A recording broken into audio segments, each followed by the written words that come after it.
Hello students, welcome back to my channel Masters Mind Education. मेरा नाम है संदीप। आज हम बात करेंगे 11th क्लास के chemistry chapter number 1 some basic concepts of chemistry.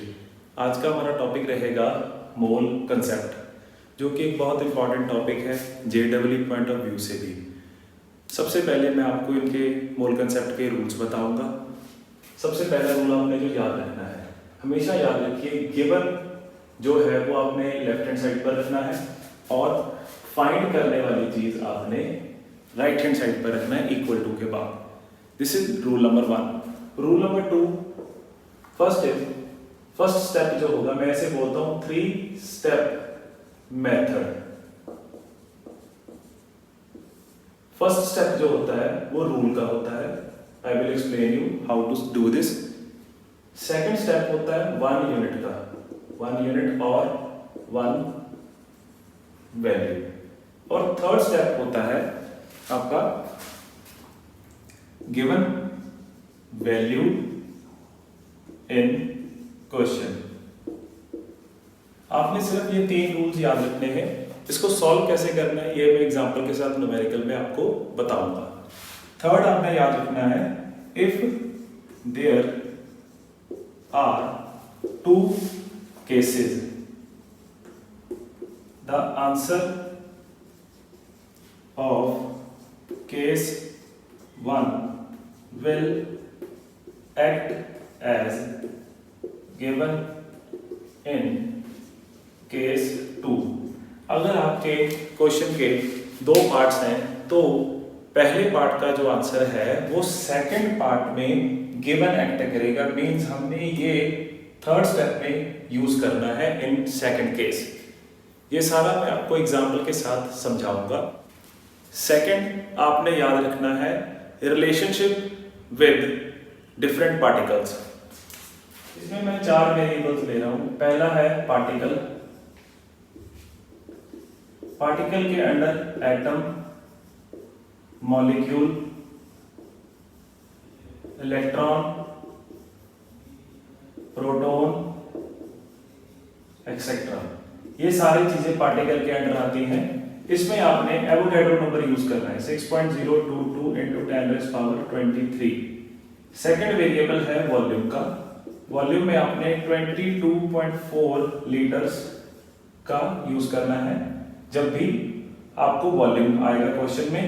ये कंडीशन लगती है एसटीपी और एनटीपी, स्टैंडर्ड टेम्परेचर प्रेशर और normal temperature pressure. Third variable है मास। अगर क्वेश्चन में कुछ भी मास के रिगार्डिंग दिया हुआ है तो आपने मोलर मास यूज करना है। फोर्थ मोल होता है। मोल के लिए सिंपली 1 मोल की आप यूज करोगे। ये 4 वेरिएबल्स जो हैं, ये चारों वेरिएबल एक दूसरे के साथ इंटरचेंजेबल हैं। मींस लेफ्ट हैंड साइड पर पार्टिकल आ सकता है, राइट हैंड साइड में आपको फाइंड करने के लिए वॉल्यूम भी बोल सकते हैं। राइट हैंड साइड पर लेफ्ट हैंड साइड पर वॉल्यूम आ सकता है, राइट हैंड साइड में आपको मास फाइंड आउट करने के लिए भी बोल सकते हैं। सो ऑल दीज 4 वेरिएबल्स जो हैं वो इंटरचेंजेबल है। आपने क्वेश्चन में चेक करना है कि फाइंड क्या करने को कहा है और गिवन वैल्यू क्या है। स्टूडेंट्स, अब मैंने बोर्ड पर एक स्टेटमेंट लिखी है, what weight of calcium contain the same number of atoms as present in 3.2 gram of sulphur. We have to find weight of calcium। जैसे आपको कुछ नहीं पता पर आपने बेसिक स्टेप से शुरू करना है। क्वेश्चन में कहा हुआ है what weight of calcium, means आपने mass of Ca find out करना है। आपको दिया क्या हुआ है, गिवन वैल्यू क्या है, 3.2 gram of sulphur is given. Mass of sulphur आपके पास 3.2 ग्राम है। क्वेश्चन में कहा हुआ है calcium contain same number of atom as present in 3.2 gram of sulphur. वो कह रहे हैं कि जितने एटम्स कैल्शियम में हैं उतने ही एटम्स 3.2 ग्राम सल्फर में भी हैं। तो हम सबसे पहले 3.2 ग्राम सल्फर में कितने एटम्स हैं हम वो फाइंड आउट कर लेंगे। सो गिवन वैल्यू 3.2 है, सो रूल याद रखिएगा, लेफ्ट हैंड साइड पे आपने 3.2 की वैल्यू यूज करनी है। मोलर मास ऑफ सल्फर क्या है? Molar mass of sulphur is 32 gram of sulphur have atom equals to Avogadro number. जैसे कि मैंने आपको पहले बताया था कि अगर क्वेश्चन में कहीं भी atom, molecule, electron, proton, particle word लिखा होगा तो आपने एवोगैड्रो नंबर यूज करना है। रूल लगा दिया, first step for rule. Second step मैंने बताया था 1 वैल्यू और 1 यूनिट का। सो 1 ग्राम में कितना होगा, सेम लाइन आपने रिपीट करनी है। लाइन लिखनी बहुत जरूरी है। 6.022 into 10 raised power 23 divided by 32, ये जो मोलर मास था डिवाइडेड बाय 32। सेकंड स्टेप में हमेशा याद रखिए डिवाइड होगा। थर्ड स्टेप होता है given value in the question. This is 3.2 जो given value in the question है। 3.2 gram of sulphur have atom equals to 6.022 into 10 raised power 23 divided by 32 into 3.2। Third step में हमेशा गिवन वैल्यू जो question की होती है वो मल्टीप्लाई होती है। आपका answer 6.022 into 10 raised power 22 atoms is your answer. अब हमने पता कर लिया है कि सल्फर के 3.2 ग्राम में 6.022 into 10 raised power 22 एटम्स हैं। तो क्वेश्चन के अकॉर्डिंग उन्होंने कहा था कि 3.2 ग्राम ऑफ सल्फर में जितने एटम हैं, कैल्शियम में भी उतने एटम्स प्रेजेंट हैं। नाउ मैंने आपको एक रूल बताया था कि answer of case 1 will act as given in case 2। तो हमने अब केस 2 फाइंड आउट करना है, मास ऑफ कैल्शियम हमने फाइंड आउट करना है। तो मास ऑफ कैल्शियम को हम राइट हैंड साइड पर लिखेंगे। Molar mass of calcium is 40। जो चीज फाइंड करनी है हमने राइट हैंड साइड पर लिखनी है, गिवन लेफ्ट हैंड साइड पर। फर्स्ट स्टेप रूल का होता है, इसलिए Avogadro number 6.022 into 10 raised power 23 atom of calcium equals to 40 gram 1 atom. Second step हमेशा 1 यूनिट का होता है of calcium equals to 40 divided by 6.022 into 10 raised power 23। Now answer of case 1 will act as given in case 2। 6.022 into 10 raised power 22, ये आपका आ जाएगा 40 divided by 6.022 into 10 raised power 23 into 6.022 into 10 raised power 22, 4 grams. Cutting करके आपका answer mass of calcium is 4 grams. Students, इस तरीके से हम मोल concept के न्यूमेरिकल को सॉल्व करते हैं। मैं आपको एक और एग्जांपल देके इसको क्लियर करने की कोशिश करूंगा, जिस एग्जांपल में रिएक्शन आती है। स्टूडेंट्स, अब हम सेकंड एग्जांपल पिक करते हैं। Calculate the weight of lime CaO obtained by heating 200 gram of 95% pure limestone, that is CaCO3। सो आपने weight of lime find out करना है। Solution, mass of CaO find करना है। आपके पास 95% प्योर लाइमस्टोन है 200 grams. हम सबसे पहले इसकी परसेंटेज में प्योरिटी निकाल लेंगे। 95 डिवाइडेड बाय 100 इंटू 200, ये आपका 190 ग्राम ऑफ प्योर CaCO3 आ गया।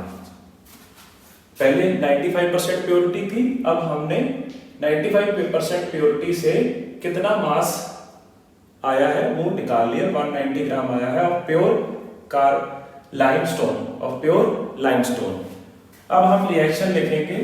एज यू नो कि लाइमस्टोन को अगर हम ब्रेक करेंगे, CaCO3 को ब्रेक करेंगे हीट अप करके, तो लाइम बनेगा CaO plus CO2 that is carbon dioxide. Next आपने चेक करना है कि रिएक्शन बैलेंस है या नहीं। रिएक्शन को बैलेंसिंग करना बहुत जरूरी है, बिकॉज स्टोइकोमेट्रिक कोएफिशिएंट आपके मोलर मास से मल्टीप्लाई होते हैं। तो कैल्शियम का एक ही मॉलिक्यूल है, बैलेंस है। ऑक्सीजन के 3 मॉलिक्यूल्स हैं, यहाँ भी ऑक्सीजन के 3 मॉलिक्यूल्स हैं। कार्बन का एक मॉलिक्यूल है, यहाँ भी एक। तो रिएक्शन हमारी बैलेंस्ड है। इसका मोलर मास आप निकाल लेते हैं। कैल्शियम का मास होता है 40, कार्बन का 12 plus 16 into 3. It comes out to be 100 gram. The molar mass of limestone is 100 gram और lime का molar mass 40 plus 16. It comes out to be 56 gram. Lime का molar mass 56 gram आ गया. Carbon dioxide को use करने की कोई जरूरत नहीं है बिकॉज क्वेश्चन में कहीं भी कार्बन डाइऑक्साइड का जिक्र नहीं है, so you can neglect it. अब जो मैंने आपको रूल बताया था, गिवन क्या है, मास ऑफ हमें CaCO3 गिवन है, दैट इज 190. जो गिवन वैल्यू है वो हम लेफ्ट हैंड साइड पर लिखेंगे. गिवन वैल्यू है जो वो हम लेफ्ट हैंड साइड पे लिखेंगे, that is 100 gram. First step होता है वो रूल का होता है, 100 gram of CaCO3 have lime CaO equals to 56 gram. This 56 मास के इक्वल भी हो सकता है, एवोगाड्रो नंबर के भी इक्वल हो सकता है. ये सारे वेरिएबल्स इंटरचेंजेबल हैं. सेकंड स्टेप होता है 1 यूनिट का. 1 ग्राम में कितना होगा, 56 डिवाइडेड बाय दिस 100. मैंने आपको पहले ही बताया था सेकंड स्टेप हमेशा डिवाइड का होगा. अब गिवन वैल्यू इन क्वेश्चन 190 ग्राम. 190 ग्राम में कितना है, ये सारा हम रिपीट करेंगे. 56 divided by 100 into 190, 106.4 grams of lime. Students, इस तरीके से हम मोल कंसेप्ट्स के न्यूमेरिकल को सॉल्व करते हैं. मैंने आपको दो एग्जांपल्स बताई थी, एक नॉर्मल और दूसरी जिसमें हम रिएक्शन को यूज करते हैं. मेथड आपने 3 स्टेप रूल जो मैंने स्टार्टिंग में बताया है आपने वही याद रखना है. वो सबसे मेन और इम्पॉर्टेंट मेथड है और फाइंड करने वाली चीज हमेशा राइट हैंड साइड पर और गिवन डाटा है जो वो हमेशा लेफ्ट हैंड साइड पर. गिवन डाटा हमेशा क्वेश्चन में गिवन होता है, वहां से आपको मिल जाता है और जो फाइंड करना होता है वो भी लिखा होता है, सो आप उसे राइट हैंड साइड में डाल सकते हैं. सो ये दो रूल्स बहुत इंपॉर्टेंट हैं. अगर किसी क्वेश्चन के दो केसेस होते हैं तो आप वहां पर रूल लगा सकते हैं, third that answer of case 1 will act as given in case 2. Students, मैं आशा करता हूं जो मैंने आज आपको पढ़ाया है वो क्लियर हो गया होगा आपको. अगर आपके पास कोई भी डाउट होगा तो आप मुझे कमेंट सेक्शन में पूछ सकते हो. इसी तरीके की और वीडियोस देखने के लिए आप मेरे चैनल को लाइक एंड सब्सक्राइब कीजिए. Thanks for watching my video.